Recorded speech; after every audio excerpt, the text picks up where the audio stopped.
and welcome to You Call It a Classic. I'm your host, Cece. I thought this evening we'd continue in our theme of slightly more religious than the show usually gets. But before I do so, a bit of background. Unlike, say, Catholicism, Judaism does not rely upon a central figure from whom all decisions flow. It used to, but then the diaspora happened, and so most of Judaic tradition and thought is rooted in the teachings of great rabbis and great rabbinical schools. These schools are usually based on interpretations of the Talmud, the books of laws on how to live your life if you're Jewish. The idea is that a great rabbi is a great scholar of these laws and a great interpreter of them, someone who is able to consider the Bible and God's word and look at the Talmud and figure out how it should apply in very specific daily instances. A great rabbi is also able to understand from these interpretations what it does and does not make someone a worthy pupil, a good Jew, a good person. So, with that said, there are some apocryphal stories about great rabbis out there, most notably Rabbi Akiva, but we're not going to look at an Akiva story. Instead, I wanted to introduce you to a series of my favorites, which contrast two rabbis who, while technically contemporaries, never really interacted, Rabbi Hillel and Rabbi Shammai.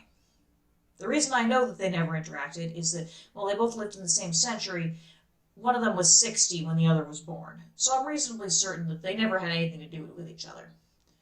Nevertheless, there is a famous series of tales in which they dealt with the same people, and depending on what version you read, later met to discuss the outcomes of those students themselves. I've heard a couple of different versions of these tales, and I'm just going to share one of them with three of them. There are three such tales. Enjoy! As it is today, so it was in the 1st century CE. When a man or woman wishes to convert to Judaism, they must approach a rabbi and request assistance so that they may study and grow to understand their new faith and beliefs. One day a man approached Rabbi Shammai. He said, "How many Torahs do you believe in, Rabbi?" And Shammai said, "I believe in two. There is the written Torah, and then there is the oral Torah, which is made of interpretations of the written Torah." And the man said, "I'm not convinced that the second is real, or at the very least I'm not convinced that it's valid. I would like to convert to Judaism, but I would request that you confine my teachings to the written Torah, and make no mention of the oral." Shammai drove him off in a rage. The same man approached Rabbi Hillel and made the same request. Hillel agreed. They began to study. A month later, Hillel came in and began to rewrite the Hebrew alphabet, but he wrote it backwards. The student said, "Rabbi, I don't understand. Yesterday when you were teaching me this language, you wrote the letters in a different order." "Ah," said Hillel, "so what you're saying to me is that the characters themselves have meaning, but they do not attain their full meaning unless they are interpreted and understood properly by a living mind. Do you not see then why interpretation of the Torah by an experienced teacher is just as important as the Torah itself?" The student considered, and upon agreeing, began to be taught the oral Torah as well. A second man approached Rabbi Shammai. He asked of him, "Rabbi, I would like to convert to Judaism, but before I do, I would like you to explain the entirety of the Torah to me while I stand on one foot." Unfortunately, he made this request while Rabbi Shammai had his walking stick handy, and so he had to run away. He later approached Rabbi Hillel with the same request. Hillel said, "Please stand on one foot." And then he recited, "What you hate, do not do to your fellow man." The rest is commentary. Go and study. The man went and diligently studied, and months later he was able to convert to Judaism. A third man approached Rabbi Shammai. His request was perhaps the oddest of the three. He said, "Rabbi, I wish to convert to Judaism, but only if I may become a high priest." Shammai was enraged by this and attacked him physically. The man was lucky to escape uninjured. He went to Rabbi Hillel and made the same absurd request. Hillel agreed and said, "All right, go and study the Torah's laws pertaining to high priests, as well as all the others that you must learn." The man went and studied and worked very hard, and he soon realized that even King David hadn't been able to become a high priest. and if the illustrious king of Israel couldn't do it, and if no one had done it in hundreds of years, it was extremely unlikely he could be one either. However, he thanked Rabbi Hillel for allowing him to discover this on his own, and completed his conversion to Judaism. Upon discussing this, Shammai and Hillel were led to something of an unusual conclusion. Rabbi Shammai had been right on every point. You cannot understand the entire Torah while standing on one foot. You cannot just become a high priest. And you certainly cannot understand the written Torah unless you also understand the oral Torah. None of the three men who approached him for conversion understood these points, and they did not clearly go into the Jewish faith with the full acceptance and readiness for it.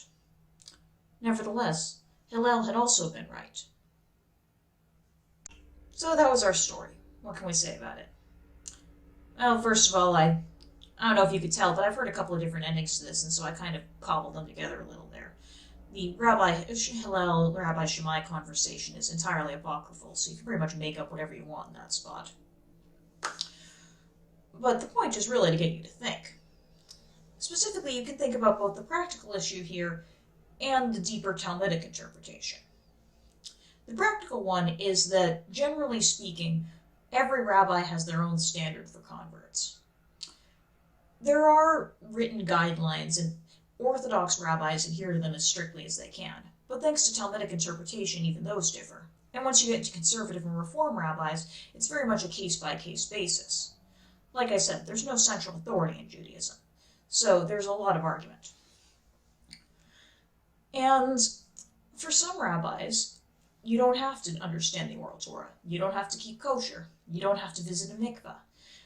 It's entirely a matter of whether or not they believe that you believe, or whether or not they believe that you are willing to identify yourself as Jewish. To some, that's just as important. And in some ways, it's a very practical issue. It affects what kind of Jew you become, what standards you believe you should be held to in converting. There's an argument made by some that it's important for converts to be held to a higher standard than natural-born Jews, because if they wish to join the community to be considered legally and genealogically Jewish, then they have to show that they are willing to be Jewish not only now, but in a way that will transmit to future generations. I personally think that's bullshit, but whatever. There are a lot of different interpretations of this idea. However, the more interesting way to look at this story is as a parable, because like a lot of these stories about rabbis, it's generally best read as a discussion of Talmudic interpretation. Each of these students is approaching Judaism in a slightly off way. The first is doing so in a manner that shows an incomplete understanding of what the Torah means and how it is used. The second is doing so in a way that suggests he is rushed and cannot devote the necessary time to it. And the third is approaching it in a way that suggests he is ambitious and self-seeking rather than interested in spiritual understanding.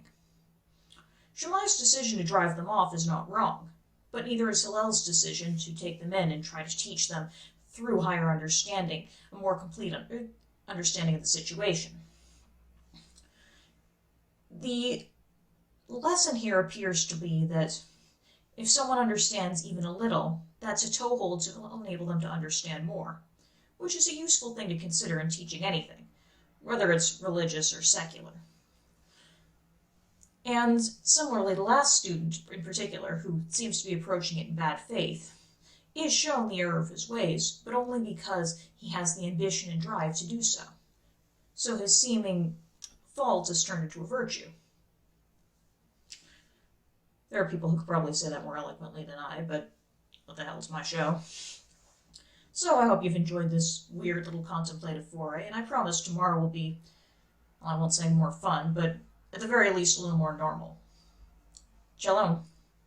Well, not really, but you're good enough.